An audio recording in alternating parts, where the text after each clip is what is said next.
అపోస్తలుడైన పౌలు అతని యొక్క జీవితంలో సౌలుగా ఉన్నప్పుడు యూదా మతంలో అతను ఉండి ధర్మశాస్త్రం నియమాల ప్రకారం క్రైస్తవులను హింసించినట్టుగా వాక్యం సెలవిస్తుంది. అయితే అతన్ని అగ్రిప్ప రాజు దగ్గరికి తీసుకువచ్చినప్పుడు అతని యొక్క సాక్ష్యాన్ని ఈ విధంగా చెప్తున్నాడు. అపోస్తల కార్యములు 26వ అధ్యాయము 5వ వచనం. వారు మొదట నుండి నన్ను ఎరిగిన వారు గనుక సాక్ష్యమిచ్చుటకు వారికిష్టమైతే నేను మన మతములోని బహునిష్టగల తెగను అనుసరించి పరిసయ్యుడినిగా ప్రవర్తించినట్లు చెప్పగలరు. ఇప్పుడైతే దేవుడు మన పితరులకు చేసిన వాగ్దానం విషయమై నిరీక్షణను గురించి నేను విమర్శింపబడుటకు నిలిచి ఉన్నాను. మన 12 గోత్రముల వారు ఎడతెగక దివారాత్రులు దేవుని సేవించుచు ఆ వాగ్దానము పొందుదుమని నిరీక్షించున్నారు. ఓ రాజా, ఈ నిరీక్షణ విషయమే యూదులు నా మీద నేరము మోపి ఉన్నారు. దేవుడు మృతులను లేపునను సంగతి తగనిదని మీరేలా ఎంచుచున్నారు? ఈ వాక్య భాగాలను మనం ఈరోజు ధ్యానం చేద్దాం.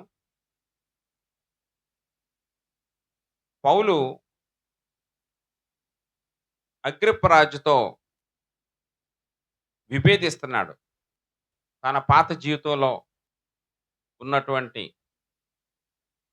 మతాచారాలు, మతము గురించి చెబుతూ ఆయన ప్రత్యక్షత, ధర్మశాస్త్రంలో ఉన్నటువంటి ప్రత్యక్షత, ఏ ధర్మశాస్త్రాన్నైతే అనుసరిస్తున్నాడో ఆ ధర్మశాస్త్రం యొక్క నిజస్వరూపాన్ని క్రీస్తు సాక్షాత్కారాన్ని బట్టి తెలుసుకుని సత్యాన్ని ఎప్పుడైతే ప్రకటించాడో దానిని బట్టి యూదా మతంలో విమర్శించబడ్డాడు, నేరమునకు ఆరోపించబడ్డాడు, నేరస్తుడిగా నిలబడ్డాడు. అంటున్నాడు, ఓ రాజా, ఈ నిరీక్షణ విషయమే యూదులు నా మీద నేరము మోపి ఉన్నారు. అంటే ఏమిటి నిరీక్షణ అంటే, దేవుడు మృతులను లేపుతాడు అనే విషయంలో ఇక్కడ భేదం వచ్చింది. ధర్మశాస్త్రం ప్రకారం మృతులు లేపబడతారు అని నమ్మరు. కానీ ఎప్పుడైతే పౌలు మృతులు లేపబడతారు అని ప్రకటించాడో ఆ మత సిద్ధాంతానికి ఇది వ్యతిరేకంగా ఉందని చెప్పి అతను ఏమంటున్నాడంటే, దేవుడు మృతులను లేపునను సంగతి తగనిదని మీరు ఎలా ఎంచుచున్నారు?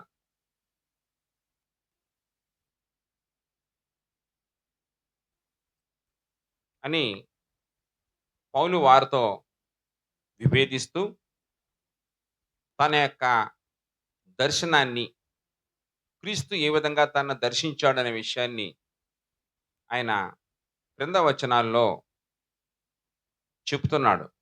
ఏమనంటే, నేను ప్రధాన యాజకుల వలన అధికారము పొంది పరిశుద్ధులను అనేకులను చెరసాలలో వేసి వారిని చంపినప్పుడు సమ్మతించి తిని అనేక పర్యాయములు సమాజ మందిరములన్నిటిలో వారిని దండించి వారు దేవదోషను చేయనట్లు బలవంత పెట్ట చూచితిని. మరియు వారి మీద మిక్కిలి క్రోధము గలవాడనే ఇతర పట్టణములకు వెళ్ళి వారిని హింసించుచుంటిని. అందు నిమిత్తము నేను ప్రధాన యాజకుల చేత అధికారమును ఆజ్ఞయు పొంది దమస్కునకు పోవుచుండగా, రాజా, మధ్యాహ్నమందు నా చుట్టూను నాతో కూడా వచ్చిన వారి చుట్టూను ఆకాశము నుండి సూర్య తేజస్సు కంటే మిక్కిలి ప్రకాశమైన ఒక వెలుగు త్రోవలో ప్రకాశించుట చూచితిని. మేమందరమును నేలపడినప్పుడు, సౌలా, సౌలా, నన్నెందుకు హింసించున్నావు? మునికోలలకు ఎదురుతనుట నీకు కష్టమని హెబ్రీ భాషలో ఒక స్వరము పలుకుట వింటిని. అందుకు నేను, ప్రభువా, నువ్వు ఎవడవని అడుగగా, ప్రభువు, నేను హింసించున్న యేసుని.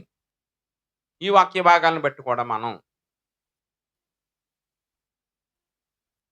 క్రైస్తవులను హింసించినప్పుడు క్రీస్తు ఏ విధంగా తనను దర్శించాడో అనే విషయాన్ని ఇక్కడ తేటతెల్లంగా చెప్పిన తర్వాత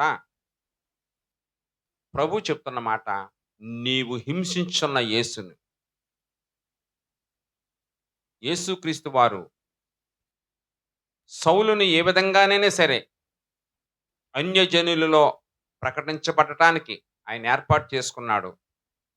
కాబట్టి ఆయన చెప్తున్నాడు, యేసు ప్రభు వారు చీకటిలో నుండి వెలుగులోనికి, సాతాను అధికారం నుండి దేవుని వైపుకు తిరిగి నా యందలి విశ్వాసము చేత పాప క్షమాపణ, పరిశుద్ధపరచబడిన వారిలో స్వాస్థ్యం పొందినట్లు వారి కన్నులు తెరవబోటుకే నేను నిన్ను పంపేదనని చెప్పాను.